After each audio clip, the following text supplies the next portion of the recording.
देखो, अगर आपकी सैलरी 10,000 भी है तब भी आप लॉन्ग टर्म इन्वेस्टमेंट से अमीर बन जाओगे, लेकिन उसके लिए भी कम से कम 20 से 30 साल तो लगेंगे। लेकिन आपको अगर फास्ट अमीर बनना है तो बिजनेस तो करना पड़ेगा ना भैया। देखो, अगर तुम चाट या मोमोज का भी बिजनेस करते हो, यानी उसका ठेला भी लगाते हो, तब भी आपको वहाँ पे कंपटीशन जरूर मिलेगा।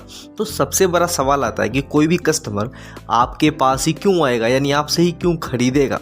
तो इसके लिए ही 3 बिजनेस क्रैक करने वाला यानी मार्केटिंग का ऐसा तरीका बताऊंगा जिसे स्टीव जॉब्स और एलोन मस्क खुद यूज़ करते हैं एप्पल और टेस्ला की मार्केटिंग के लिए। और इसमें जो तीसरा तरीका है वो सबसे ज़्यादा इफेक्टिव है। तो वीडियो को बिल्कुल एंड तक देखना और देख लो, कभी तो बिजनेस करोगे ही तो जरूर काम आएगा। Number 1, tell them what your customers are getting.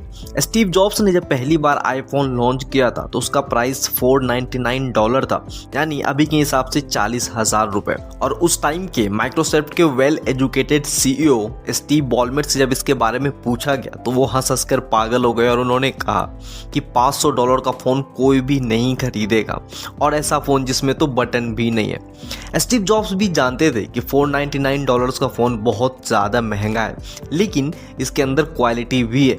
और फिर स्टीव जॉब्स ने इस फ़ोन को इस तरह से प्रेजेंट किया। उन्होंने कहा, हमारा डिवाइस 3 डिवाइस का काम करता है। पहला आईपॉड, यानी इसमें आप गाने सुन सकते हैं। सेकेंड फ़ोन, इससे आप बातें भी कर सकते हैं। और तीसरा इंटरनेट, यानी आप इसमें इंटरनेट भी चला सकते हैं। इतना कहने के बाद उन्होंने प्राइस बताया। उन्होंने कहा कि एक आईपॉड का प्राइस लगभग $199 होता है और एक अच्छे फ़ोन का कीमत लगभग $299 होता है, और सिर्फ इनको ही मिला दें तो होता है $499। लेकिन हमारे डिवाइस में तो इंटरनेट भी चलता है, लेकिन इसका कितना प्राइस रखा जाए। और वो थोड़ी देर सोचने लगे और उसके बाद उन्होंने कहा, चलो कोई बात नहीं, ये आपके लिए फ्री है। उस टाइम आईफोन बिल्कुल मैजिक की तरह लगता था, क्योंकि बाकी फ़ोन्स उसके आसपास भी नहीं थे। मैक्सिमम बिजनेस में लोग यही गलती करते हैं, उनको लगता है कि एक अच्छा प्रोडक्ट बना देने से लोग खुद ब खुद बाय करेंगे, जबकि स्टीव जॉब्स ऐसा बिल्कुल भी नहीं मानते। उनका मानना है कि मार्केटिंग प्रोडक्ट का ही पार्ट है। अगर वो प्रोडक्ट को इस तरह से प्रेजेंट नहीं करेंगे तो शायद ही किसी को रियलाइज़ होगा कि ये इतना स्पेशल क्यों है, और सालों की मेहनत भी बर्बाद हो जाएगी। हमारा दूसरा लेसन है talk in terms of customer. एक बार एक बूढ़ी लेडीज हीटर खरीदने के लिए एक दुकान पे पहुंची। वहां सेल्समैन ने उस बूढ़ी औरत को उसके फीचर्स के बारे में समझाया, like warranty, manufacturing, timing, product beauty etcetera. लेकिन हमारा तीसरा पॉइंट भी इससे रिलेटेड है, तो उसे बिल्कुल भी मिस मत करना। ये सब सुनने के बाद उस बूढ़ी औरत ने केवल इतना कहा कि आप मुझे सिर्फ एक सवाल का जवाब दो कि क्या ये मेरे रूम को गर्म कर सकता है। ये बहुत ही सिंपल बात है कि बूढ़ी लेडीज को टेक्निकल चीज़ों के बारे में नहीं जानना, उसे बस एक ऐसा प्रोडक्ट चाहिए जो उसके कमरे को गर्म कर सके।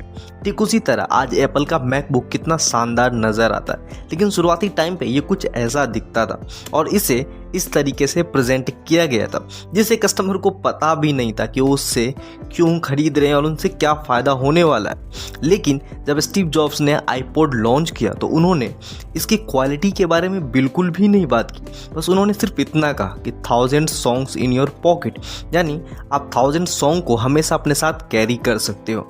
और ये कैंपेन सुपर हिट रहा क्योंकि लोगों को पता था कि उनको क्या मिल रहा है। हमारे तीसरे पॉइंट के लिए वीडियो को लाइक जरूर कर दें। हमारा तीसरा लेसन है be a great story Taylor.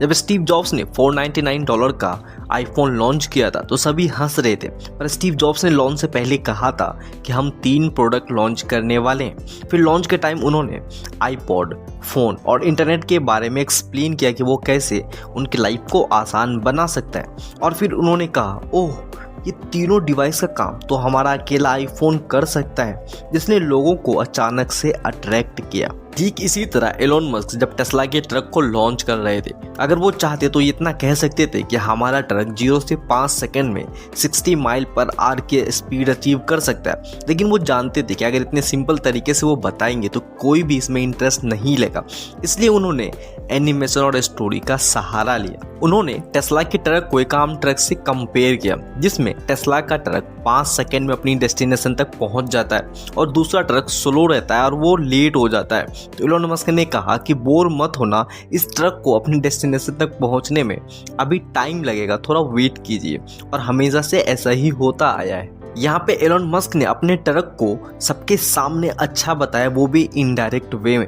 एक ग्रेट बिजनेसमैन को पता होता है कि उसे अपने प्रोडक्ट की मार्केटिंग कैसे करनी है और उसे कैसे बेचना है, जिसमें स्टोरी टेलिंग सबसे पावरफुल मेथड है। क्योंकि जब तक आपके प्रोडक्ट को लोग समझेंगे नहीं, आपको सुनेंगे नहीं, तो कोई क्यों ही बाय करेगा। उम्मीद करता हूँ वीडियो से कुछ ना कुछ सीखने को ज़रूर मिला होगा।